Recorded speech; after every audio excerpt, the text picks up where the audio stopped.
Broadcasting from the business capital of the world, this is the Podcast Business News Network.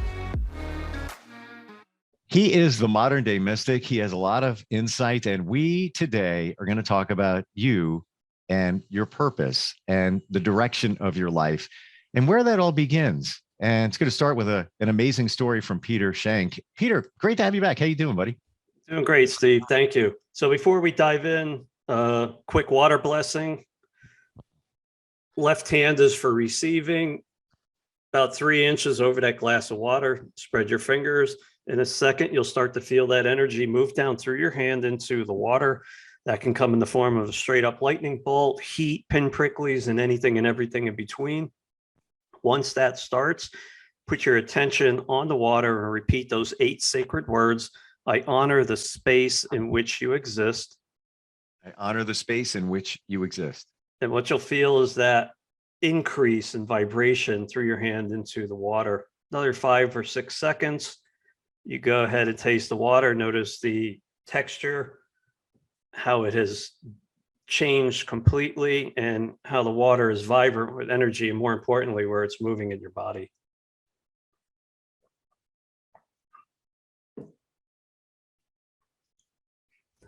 That never gets old. And I don't know if it's different because I have it in a can with metal, but I have to tell you that the pin, I always feel the heat, but that time I felt the pin pricklies, and it happened when I turned my head. And I think because I turned my head, my focus went off of it. So I wasn't even thinking, and then I felt it. Bizarre. Like, that's the universe for you. Bizarre and beautiful, and all of everything in between it. Now, just final question before we dig into what we're going to talk about today. Does the metal can make a difference? I know you have a deep science background. Does it? No. And that propagates across all materials that contain water.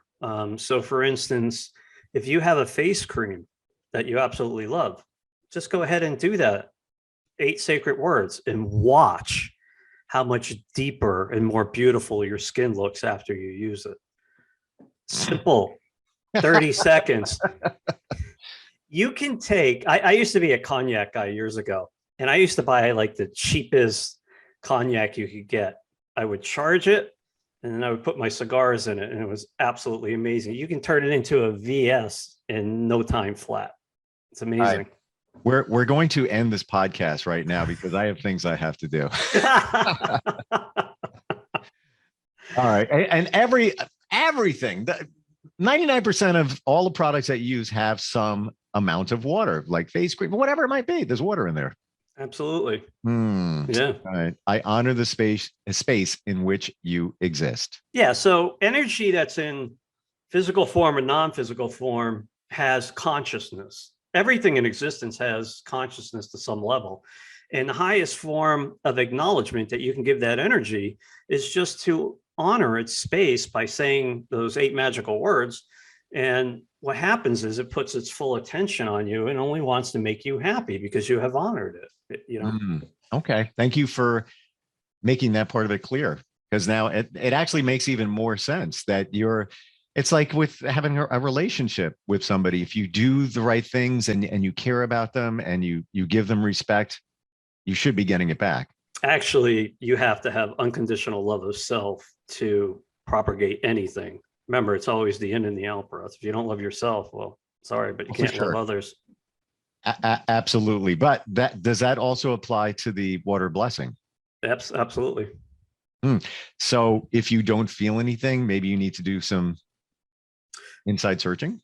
So there's always going to be a certain percentage of people that question it. You questioned it the first time we did it, even before we had the first interview. You were like, that's flat. But is it you telling me it would go flat, or is it? Well, you know, science is starting to push the envelope in different directions. And innately, if you're just intuitive, you really understand things that science is just beginning to understand through equations and, you know, some type of boring literature. So People say, psychics and people in that metaphysical realm do say that, hey, you know what? You're a bit intuitive and you're also very spiritual, meaning me. But I'm still I'm gonna be skeptical. But what's interesting is energy. It's been around forever. And we're only just, I feel, just scraping the surface in terms of how deep it goes, and all of us embracing it and accepting it. Well, there's a lot of schools of thought around how the planet is waking up. Again, that's another rabbit hole for another time. For sure. Well, today we're going to talk about that aha moment. And sometimes it can be very impactful and sometimes a little scary, but then it's almost like a reset for your life. And you had one of those a number of years ago that reset your path. I did about 20 years ago now. It's kind of important to give a little bit of the backstory before we dive in. So prior to that moment, I had been very successful in my late 20s, my early 30s, with a fantastic career working for one of the world's largest investment banks on the technology side. And back then it was always about material things, bigger houses, more cars, white picket fence. I had a very young family at the time, was married. And the more successful I became in the material world, the emptier I became on the inside. And I was screaming for help, but I didn't know how to ask for it. And back then, it was the early 2000s. I was probably 30, 33, somewhere around there. And I had a moment in time. It was during the summer in August where everything shifted for me. I didn't know anything about spirituality. I was born and raised Catholic. I would always go into church and wonder, what am I doing here, man? What is this? I give them money and I have deep respect for all religions. I always have. There's a lot of good people in there. But my path at that moment in time took a complete 360 degree and off into another direction. And there was no moment, there was no life threatening, no car crash, nothing. It was just a moment in time where if you could have seen the whole world in black and white through your eyes, everything was at that point 3D color. And I was on an acid trip unlike anything I had ever experienced. I was seeing energy physically in everything. And for about 6 weeks, I had thought I had gone completely insane, like way out there. And I was keeping it contained. I was still doing my mundane tasks at work and all that. But, I remember during that time, Steve, I was given a PowerPoint presentation in front of my peers. And an alien, a door opened above the table, and an alien dropped out in the physical, looked at me and walked right through the wall. Okay. And I didn't skip a beat. I just continued on. It was like, wow. So the one thing that kept me going was the fact that, one, whatever was happening to me, I was having fun. It was fun. And two, I was being filled up with something. And it was an amazing feeling. And I wanted to genuinely help people somehow. I wanted to help people. You know what an amazing feeling that is? And I remember years later, the first time I created a product and it shifted someone's life. And they came back to me in the form of a written testimony or a phone call or whatever.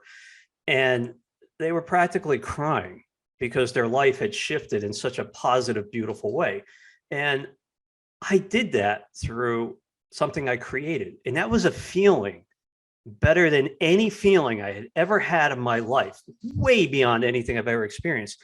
And it propels you to do more, to move forward.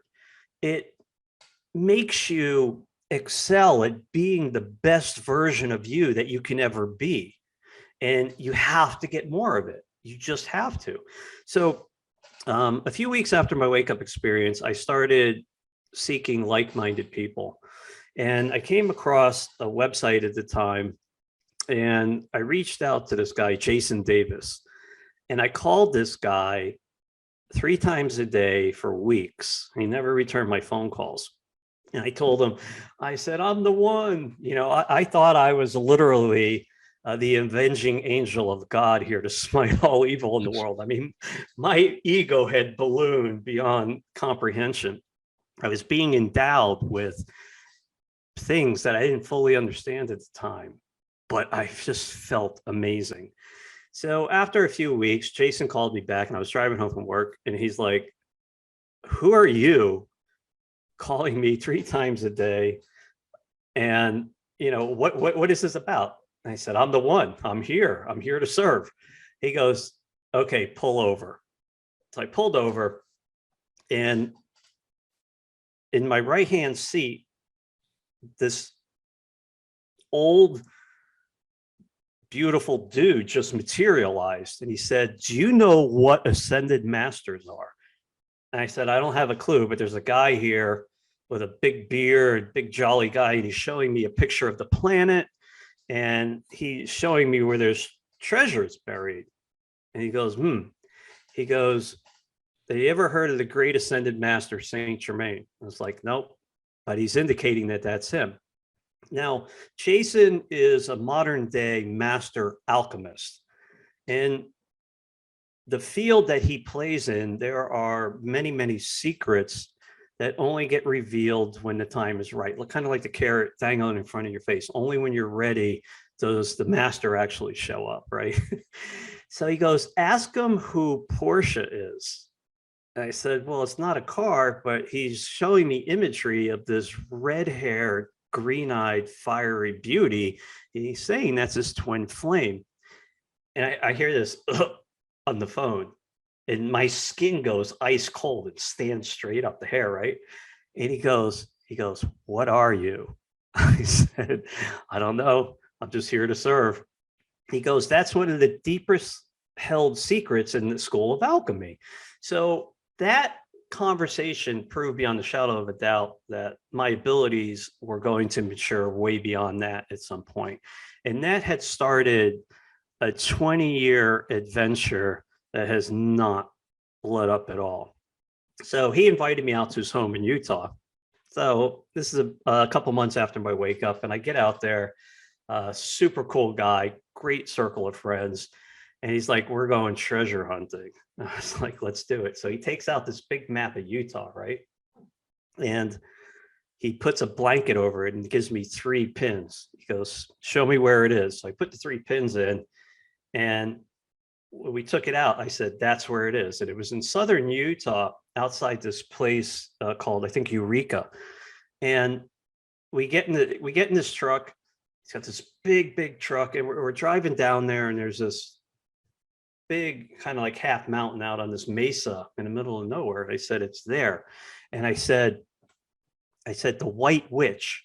I said, it has something to do with the White Witch, right? So we drive up there, and there's a gate. So we unlock it. And I told him before we got there, I said, Moses is on top of that mountain with lightning bolts, right? So as we drive up, the first thing we see are all these trees that had lightning strikes on it. And I told them Moses was up on the ridge. So we parked the truck. And you have to remember, the way the universe works is everything's done through numerology. And I have a numbers background. So he goes, oh my God, you're not going to believe this. His truck, when we got to the top of the mountain, read 12,000 miles. I mean, what are the odds of that? 12 is a God number. Exactly 12,000 miles. Even the one. You mean 12,000 miles on his odometer? Yeah. It just clicked 12,000. Even the white part, 0, 0, 0. All the way across. So we get out there up on the ridge, and there's a puddle of water.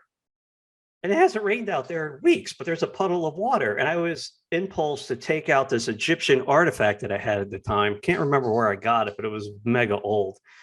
And it was heavy. And I put it on the water, and it was floating on the water. It didn't sink, Steve. It was floating on the water. So anyways, we had an experience out there. And a couple of weeks later, he goes, "We have to go back out there." I said, "Why?" He goes, "Well, look at this." So he shows me a picture of the mountain in Google Earth. And I'm looking at it, and my mouth just completely drops. Okay. Remember I was saying the White Witch? It wasn't the White Witch, Steve. It was Moby Dick. The roads that ran around the mountain had the outline of Moby Dick, and the eye was exactly where we were standing. It was insanity. So imagine a picture of Moby Dick with the roads did the outline. It was completely insane. So you looked at it on the map and you Yep. saw the shape of a whale with Yep. the eye. Yep. Yep. Moby Dick was white. So we go back out there, and underneath the ridge line, down about 6 feet from where we were standing, was kind of a dugout. So we started digging in there, and what we noticed was the top of the little bit of this cave entrance was all blackened. So he brought a metallurgist, an SA guy out there, and he confirmed that the Spaniards were smeltering gold and silver right underneath this spot.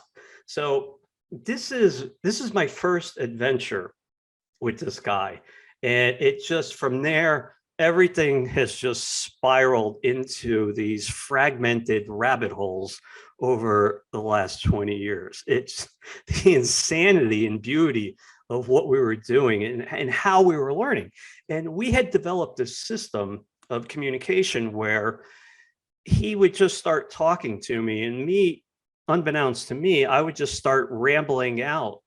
And the perfection of the information that came through was like, okay, so he asked me a question, and I said, well, the gold is going in the ground the moment we're digging it out. If you listen to that statement, there's many levels of understanding in there. That meant at the hierarchy that the Spaniards were burying the gold the moment we're digging it out, because there's, I think we touched on timelines and realities around us and how they're just at higher frequencies than our 5 human senses. So things that would come out of my mouth back then had severe impact years later on the way that the product lines and the software had started to develop.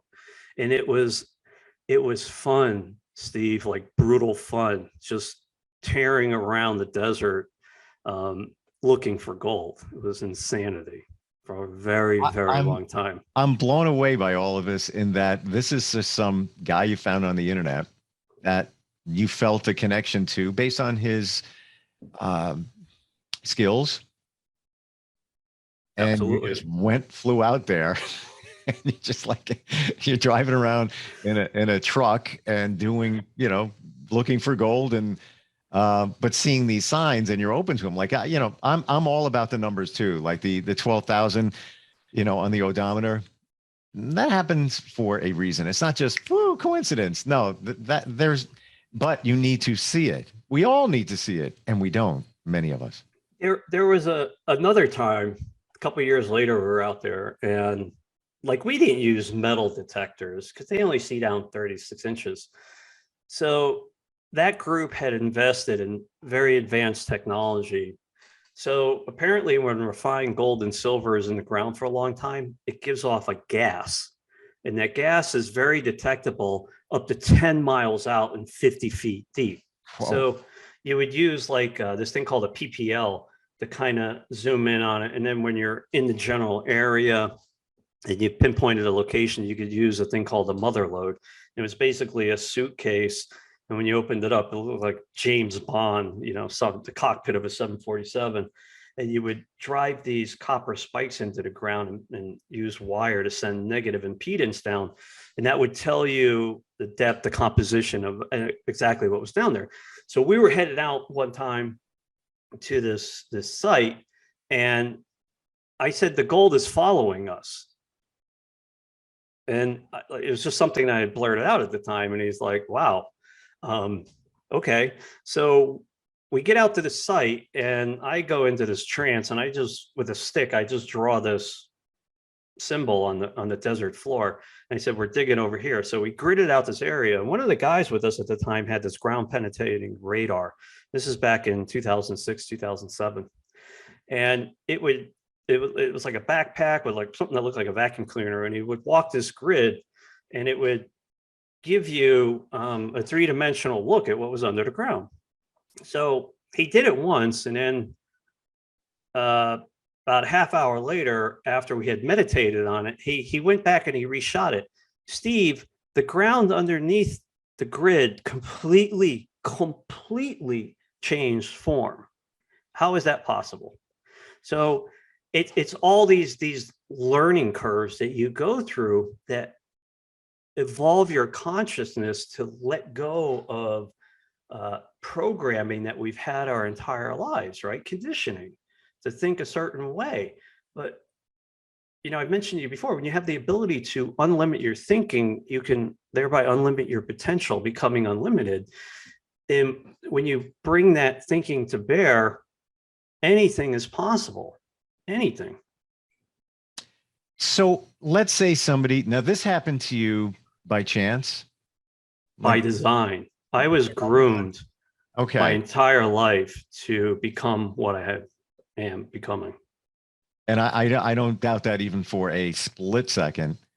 If somebody feels that they're not doing what they should be doing, their life purpose, whatever it may be, can they bring that on? Can they manifest? All right, I need to change. Yeah, totally. It's a choice. Huh? It's simply a choice. The universe will help you in an instant. And all you have to do is ask for help. So if you're in a job that is just sucking the life out of you, if you're in a relationship that is tearing you down, if you have a group of people that are influencing you negatively, and this is your day in and day out, you become fearful. And fear is an illusion. It's not real. It's the anticipation of what might happen in the future, right? Yep. And all you have to do is ask for help. And it's simply, hey, universe, or whatever you pray to, help me. I need your help.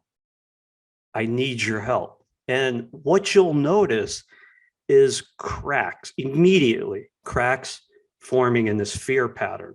And remember the conversation about manifestation, everything has to happen in a sequential order to make sense in your reality. That's what will start to unfold. And your true life's path, whatever it is, will start to form immediately. And you'll see through the cracks, clouds will go away, the sun will come out, and you will be essentially reborn in a different direction. Wow. You got to be open to it, though. And by the way, what you just said in terms of worrying about things, this research been done on it that shows that more than 90% of the things that we worry about don't ever happen. Exactly. So you're wasting your time. But we're wired to worry. That's the challenge. Well, when you're worried, what do? You seek comfort, right? Your consciousness is in a box, Steve. It's in a box. And when we get worried or stressed out, we build the walls of that box a little bit thicker in the ceiling. We close it in. But if you have the foresight to just step outside that box for 1 second, the universe and all of its creation will be there to support you. It's that old saying, you have to crawl before you can run. You have to, crawl before you know how that goes. I have a friend that said years ago, and I always remember this, that you have to go through the birth canal. So exactly. When a baby's being born, can't be the most pleasurable experience for the baby. And I'm not talking about reborn in a religious sense, but it's, you have to go through something to get someplace. Exactly. And the fear keeps them stuck. But, people's wake up experiences just happen in different ways that is comfortable to where your consciousness is at the time. Mine was violent, meaning I had no choice. It just happened. It was radical. What are you going to do? You're going to roll with it, or, you're going to shrink back into something. And, there's a cliche, careful what you wish for. Mm-hmm. And it's so true, because I agree. After my wake up experience, there were so many times I just wanted to go back to sleep. Obviously that wouldn't happen.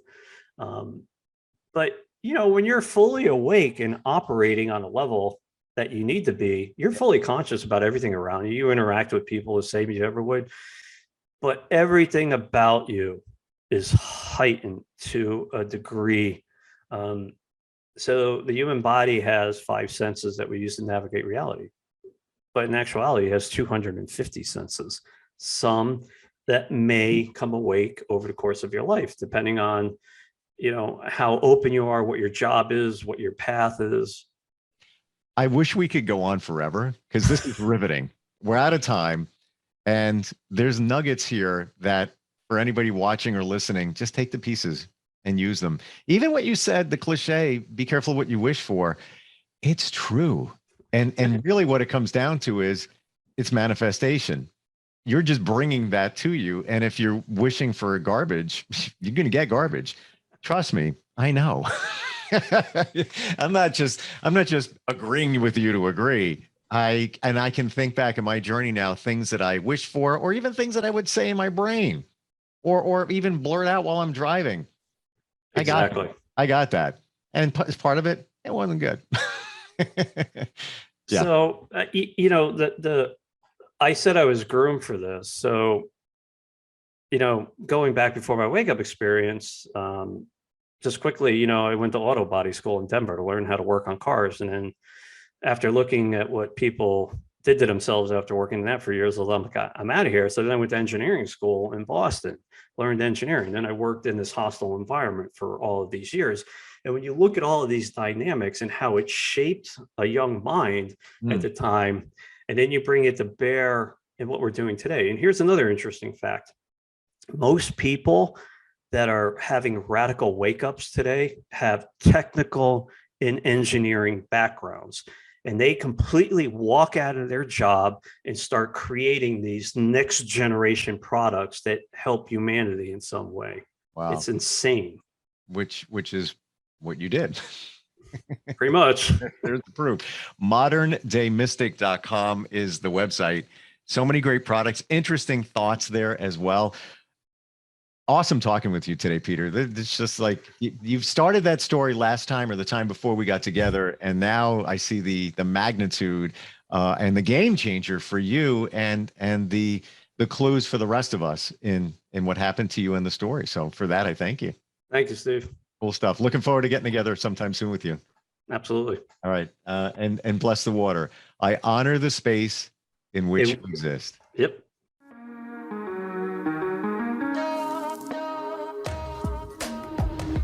Broadcasting from the business capital of the world, this is the Podcast Business News Network.